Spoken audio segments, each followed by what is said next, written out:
ഞാൻ അയാളോട് അത്ര പറഞ്ഞിട്ടുള്ളൂ. എടാ നീ എന്താ പറഞ്ഞ എനിക്ക് മനസ്സിലാവണില്ല.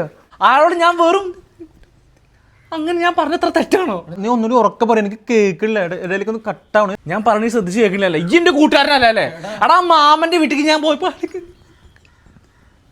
അങ്ങനെ ഒരാൾ പറയാൻ പാടുണ്ടോ? അതെ അതെ. എൻ്റെ വിചാരം എന്താ, നമ്മൾ ഇങ്ങനെ നടന്നിട്ട് കാര്യമില്ല. ഡെയിലി അക്കൗണ്ടിൽ വീഡിയോ ഇടണം, എന്നാലേ അക്കൗണ്ട് റീച്ച് ഉണ്ടാവുള്ളൂ. ഇതുപോലത്തെ ഡാൻസ് വീഡിയോസ് എന്നിട്ട് കാര്യമില്ല, മനസ്സിലായോ?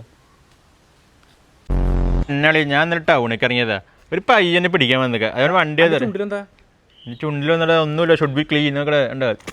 അപ്പൊ എന്താ സംസാരിക്കണേ? ഹാൻഡ്സ് നിർത്തി, ഹാൻഡ്സിനൊക്കെ വില കൂടിയില്ല. ഹാൻഡ്സിനൊക്കെ ഇപ്പോൾ 100 150 ആയിപ്പോൾ. ഇപ്പോൾ ചുണ്ട് അങ്ങനെ ആയിപ്പോൾ ഓട്ടോമാറ്റിക്കലി. പിന്നെ ഒരു കാര്യം, ഇവിടെ പൊന്നളി നീ നിർത്തിപ്പോ ഇവിടെ പൊന്നെ. നമ്മൾ മിന്നാന്ന് കല്യാണത്തിന് പോയില്ലേ, അപ്പൊ ഈ ഇട്ടൊരു പച്ച ഷർട്ടില്ലേ, എടാ പച്ചയിൽ വെള്ള. അപ്പൊ എന്തായാലും എൻ്റെ പച്ച ഷർട്ട് വേണട്ടാ. മുടിയൊക്കെ കോഴിയുണ്ടല്ലോ, ആ കുരു ഉണ്ടല്ലേ. എനിക്ക് പച്ച ഷർട്ടല്ലേ വേണ്ടി, ഞാൻ ഒരുപാട് സ്കാൻ ചെയ്ത് എനിക്ക് തരാത്. ദൃശ്യത്തിന് പോണ്ടേ?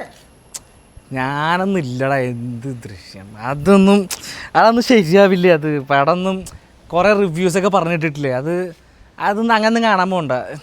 എന്തിനാ വെറുതെ അതൊക്കെ കണ്ടിട്ട് ഇവിടെ ചൊറിഞ്ഞിട്ട് ഇവിടെ ചൊറിഞ്ഞായിട്ട് ഡയലോഗ് പറയാനെടുത്തത്.